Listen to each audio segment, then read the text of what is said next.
विकार ऐसे नहीं है कि तुम्हें बख्श दे। शरीर में जहां चोट लगी, पीड़ा हुई, मन वहीं लगेगा, मन वहीं लगा, परेशान हो गए आप। मन लगा है प्रिया प्रीतम में, शरीर सड़ रहा है तो कोई फर्क नहीं।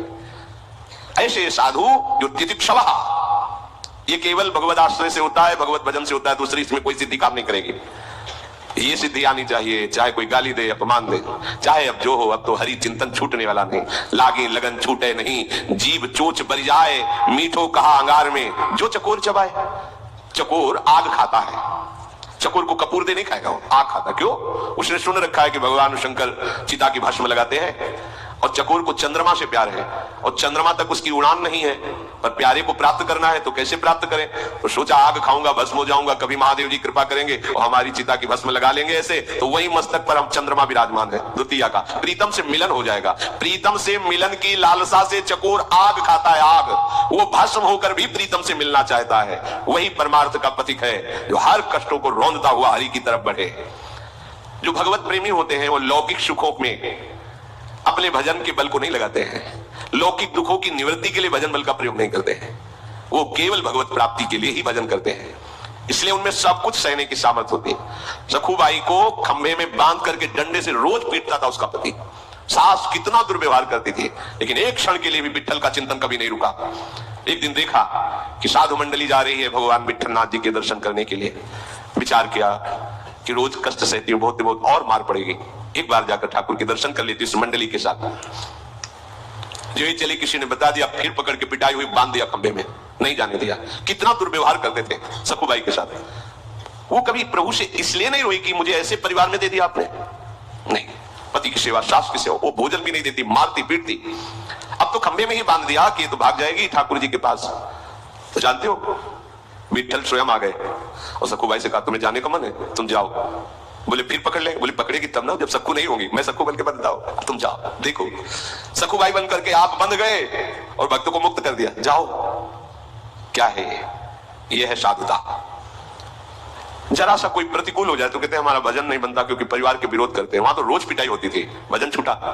भागमती बाई, राजा ने, राजाओं का अधिकार था कई रानी कर सकते हैं, तो नवीन रानी और दोनों में प्रीता, अब ये दूसरी रानी हो गई।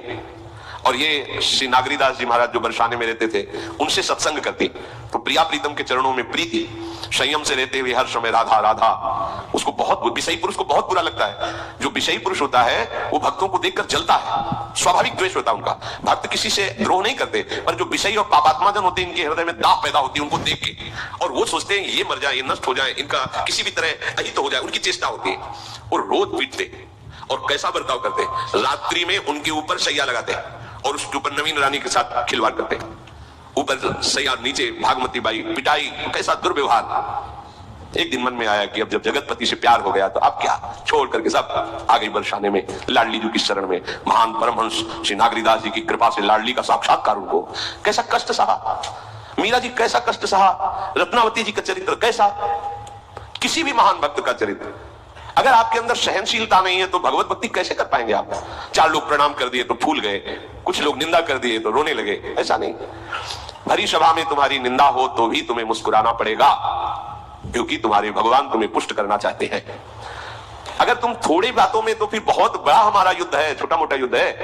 हर बात सहनी है, हर बात, और हर बात हंसते हुए सह सकते हो। एक ही उपाय है, प्रभु के चरणों का भरोसा और नाम जप। मान लीजिए इससे आप सब जगह जीत जाएंगे, सब जगह।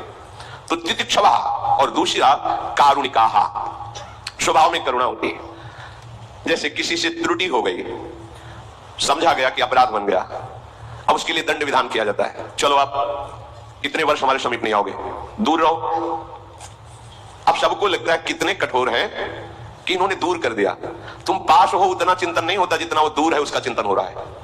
उस गुरुजनों की करुणा को तुम समझ नहीं पाओगे, और उस चिंतन में जो अपराध उसको अगले जन्म में भोगना होता, वो वर्तमान में उसको जलन से भुगवा कर पवित्र करके भगवत मार्ग की ऊंचाई पर चढ़ा देना। महापुरुषों की, गुरुजनों की करुणा को केवल भगवान या उस कोटि का महापुरुष ही जानता, दूसरा नहीं जानता। दूसरे को लगेगा कि दंड विधान कर दिया, क्या साधु क्षमा कर देते? क्षमा करने पर वो कर्म स्वतंत्र रूप से तुम्हें आगे नष्ट करता। और जब यहां दंड विधान हो गया तो किसी भी दंड अधिकारियों का अधिकार नहीं रह गया आप पर दंड देने का। जैसे आपसे कोई भयंकर अपराध बन गया और सभा में आपको अपमानित कर दिया, दुष्ट कहीं का तूने, अब किसी की भी कलम में ताकत नहीं हुई यहां से लेकर ऊपर तक कि उस कर्म का आपको दंड दिया जाए, क्योंकि फाइनल हो गया गुरु के द्वारा, अब नहीं होगा। इसीलिए गुरुजन कभी क्षमा नहीं करते, तत्काल दंड देते हैं, क्योंकि कोई और दंड ना दे दे। जैसे अपना बच्चा गलती करे और लोगों ने पकड़ लिया, अब मां बड़ी चतुर होती है, वो दौड़ के जाएगी, अच्छा ये है ही दुष्ट ऐसा, और सबसे छुड़ा के वो अपना हाथ पकड़ के और ऊंचा हाथ करके मानो बहुत जोर प्रहार कर रही, और यहां लगेगा धीमे और खूब हल्ला मचाएगी, और इशारे से बच्चे से भी कहेगी रो डट के, जिससे सब लोग कहे अरे बहन जी रहने दीजिए, अब लड़का ही तो है, बोले तुम कहते हो तो छोड़ देते, चलो छोड़ दिया। ये एक वात्सल्य अंश में ये चतुरता है, तो अनंत वात्सल्य समुद्र प्रभु का स्वरूप गुरुदेव संत में कितनी करुणा होगी। भयानक से भयानक अपराध को ऐसे साधा